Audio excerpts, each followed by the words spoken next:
people will misuse this word, and some gets very offended. I call it take care. And I'm going to say, why? And you're going to respond and you say, because I have to take care of you. Listen to this. You taking care of your wife is a responsibility. Me taking care of my husband is responsibility. Both. Both. So I cannot say as a man, I'm not going to take care of her because she doesn't take care of me. Don't do it, it's your choice. But Allah will ask you. And the same thing applies here. You can't come and say, you know what? I'm not talking about abuse. Always abuse stays in another place. I'm talking about regular. But he doesn't take care of me. And I was like, what does that mean? If he is taking care of you the way he pleases Allah, fulfill the qawama, the caregiver, then you need to take care of him. Otherwise, Allah will ask you also. That is not understood in feminism. Feminism is understood in this equal, 50-50. You know the 50-50 rules? 50-50. Islam is not 50-50. Islam is a wholesome. In the house, wholesome. Not you wash the dishes one day and I will wash the dishes next day. That's not Islam. Islam is the house needs to be clean. If I am working 18 hours and for some reason Allah subhanahu wa ta'ala made your job easy, then there is nothing wrong with you washing the dishes, because that's what he did, alayhi salatu wasalam. But if you are working 18 hours and I am not, then I need to do it. What is the big deal? Why do I look down at taking care of my house? That's my responsibility. That's taking care. Are you with me? Because all these misunderstood things about the deen needs to be cleared. Remove the culture. The culture is a huge issue here. What is faith? What is faith? Everybody in this room is believer? Of course. Why we are in the masjid? Alhamdulillah. What is faith? I'm sorry? Don't tell me believing, I know that. Right? What does the word faith mean? Have you ever looked it up? You want to learn anything? You know, when I prepare any talk, the first thing I do, I go and look at the linguistic meaning. So if I'm reading, alhamdulillah, I speak Arabic, so I always go to the Arabic word first. What does it mean? The word, not Islam, the word itself. Faith, and I actually wrote it here. Faith is, and this is for every religion, associated with trust in Allah, God, and His promise. Trust in Allah and His promise. Faith also have secular meaning outside religion. What is it? Don't we say, trust me, I have a good, or I say, I trust her, I have a good faith in her. What is that? Or I have a bad faith in her. What is that? Trust. Faith is trust. You trust in Allah. What does that mean? Everything He said is good for me, even if I don't understand it. Everything He said do, it is good for me. Everything He said don't do is not good for me. Now the issue is, I don't understand the religion for many reasons. I'm talking about depth of religion. Then I need to go by the good faith. And I wouldn't say it's not fair. And I wouldn't say this is exactly what you have to do. I need to know Allah is just. Allah subhanahu wa ta'ala, anything He put in this religion, even if externally does not fit where we are living, it doesn't matter. Because I know my Creator, the one who created me, is what He said is good for me. I'm just going to keep some, I want to leave some time for, what time is Isha? 8:30? Okay, we still have. Here I'm going to say one thing. Allah subhanahu wa ta'ala made a human being honored. True or false? Human being in general. Yes or no? Are we honored? Okay, you are so confident. You're right. وَلَقَدْ كَرَّمْنَا بَنِي آدَمَ وَحَمَلْنَاهُمْ فِي الْبَرِّ وَالْبَحْرِ وَرَزَقْنَاهُم مِّنَ الطَّيِّبَاتِ وَفَضَّلْنَاهُمْ عَلَى كَثِيرٍ مِّمَّنْ خَلَقْنَا تَفْضِيلًا. We have honored. Actually, takreem is even exalt the human being. He didn't say man or a woman. Bani Adam, children of Adam. وَلَقَدْ كَرَّمْنَا بَنِي آدَمَ وَحَمَلْنَاهُمْ فِي الْبَرِّ وَالْبَحْرِ. We facilitated for them to walk and move on this earth and in the sea.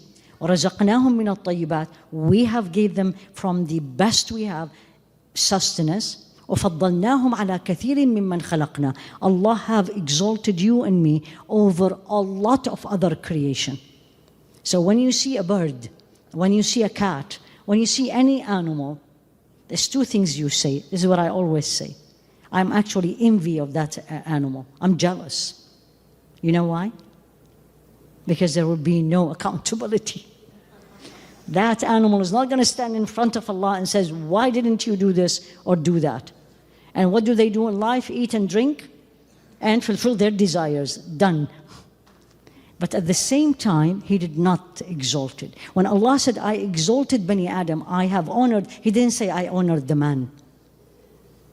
Second, when the word man comes in the Quran, because again, majority of you read English, when Allah says man, doesn't mean the male gender. Necessarily. No. For example, Rijalun, Allah said this in Surah An-Nur, talking about masajid.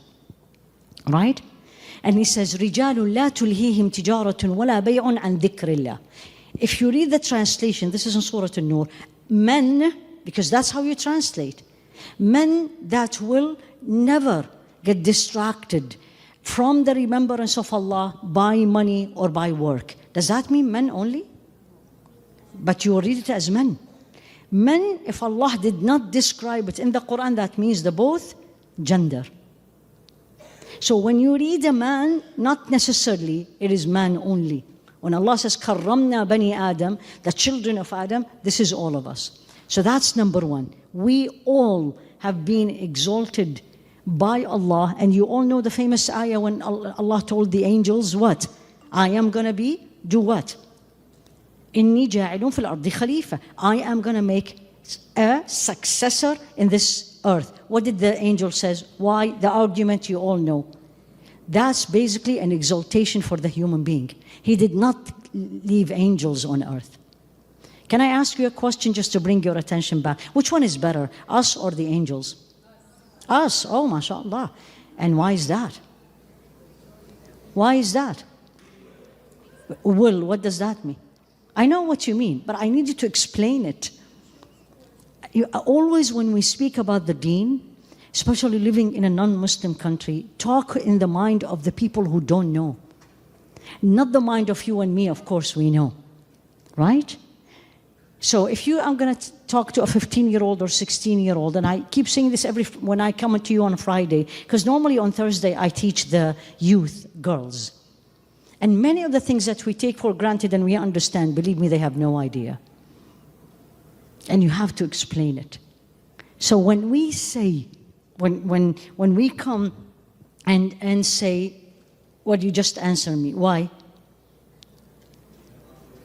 So, is angels better or us? Us. Why? There's a huge debate between scholars, basically, because I have ability to choose. When I don't have the ability to choose, what is the problem? Fasting, but the water, I'm so thirsty. And I can pick up the water right away and drink it. So I have a choice. When I have a choice, it's very difficult. It's one of the reasons we living in the West, we're not happy as the simple people who live in villages. And we have everything, and they have nothing. Because they don't have a choice. What do you want to eat for dinner? Mafi, what do you want to eat for dinner? This is the only thing in dinner, and alhamdulillahi rabbil alameen. For us, so when we have a choice, I can choose to please Allah, and I can choose not to. And this is a question always I am asked. Is hijab for the woman a choice? Yes, it is her choice to obey Allah or not. It is her choice to obey Allah or not. And that's up to you. And we can also say many other examples for the woman. So basically, we have been exalted, we have been honored, man and a woman. Many of the things they talk about, we as Muslim women, we have it already, right? Now back to the hadith, the brother said, I'm going to bring you the verse. Ya ayyuhan nas, inna khalaqnakum min dhakarin wa untha, wa ja'alnakum shu'uban wa qabaila lita'arafu. Next, inna akramakum indallahi atqakum. People.